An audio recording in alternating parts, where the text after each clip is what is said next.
Assalamualaikum warahmatullahi wabarakatuh.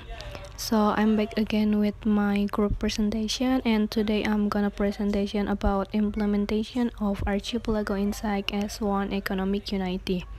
But first, let me introduce myself. My name is Aliando Fitriani and my friend is Winda Ismianti. And now let's start. Today our topic of discussion is understanding of national insight in the economic field and implementation of archipelago insight in the field of economics. First, we must know what is the insight of the archipelago. According to MPR at 1993 and 1998, decrease regarding JBH in the Archipelago Insight is a national insight that comes from Pancasila and is based on the 1945 Constitution. In general, the Archipelago Insight can also be interpreted as the perspective and attitude of the Indonesian nation regarding itself and its geographical. In its implementation, the Archipelago Insight prioritizes territorial unity and respect diversity to achieve national goals. And how about the economics? What the definition of the economics? Economy is one of the determinants of the bargaining position of each country in international relations. And economic conditions are very decisive in national defense. In the economic sector, this is divided into two threats, namely internal threats and external threats. Internal threats. What is internal threats? This threat is a threat from within the country. And the form of this threat is first, inflation. Inflation occurs when marked by an uncontrolled increase in the price of goods. And the second is infrastructure.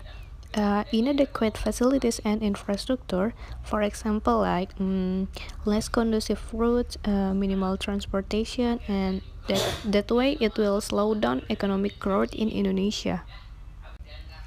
Third is the increasing number of unemployed in Indonesia. This is due to the lack of level education, lack of skill, and population density that is not balanced with the availability of exciting employment opportunities. And the last is unstable economic system. This unstable economic is between entrepreneurs, investor, government, and civilians.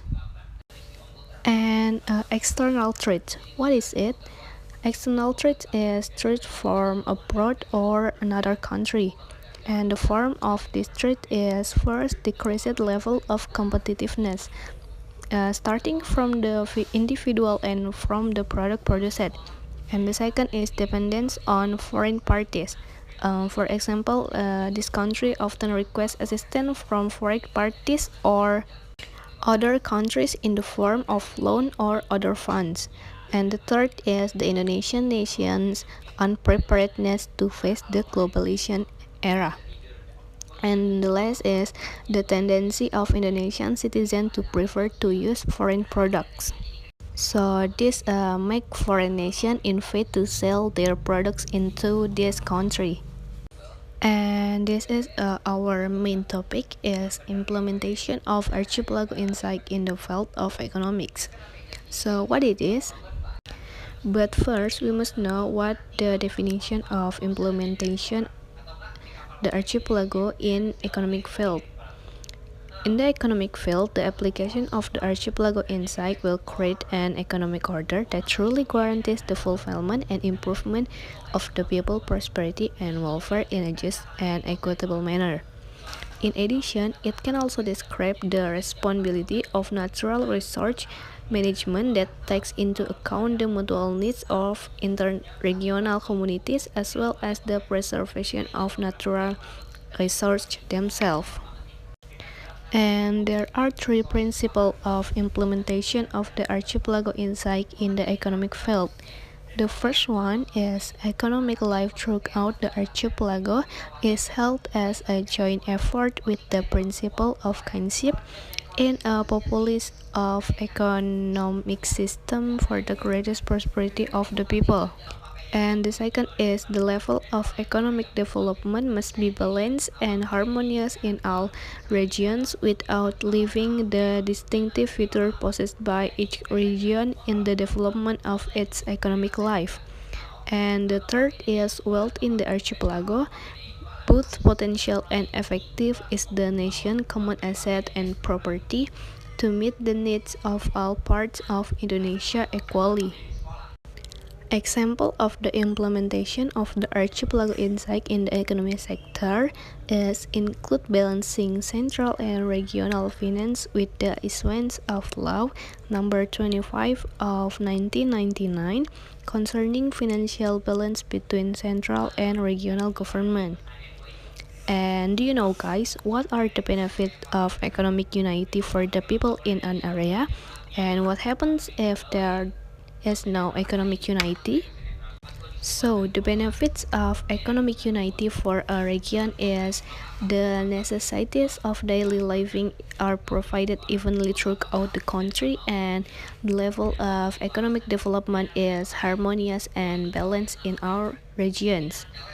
And without economic unity, among other things, the necessities of daily life are not evenly available and the level of economic development is not harmonious and balanced. With the implementation of equal distribution of funds in each region, the progress of the regional community will be more rapid and evenly distributed in all regions, and also the achievement of the state goals in the welfare of all Indonesian people. So that's why the implementation is very important to many people. So that's it, my group presentation about implementation of Archipelago Insight as one economic unity.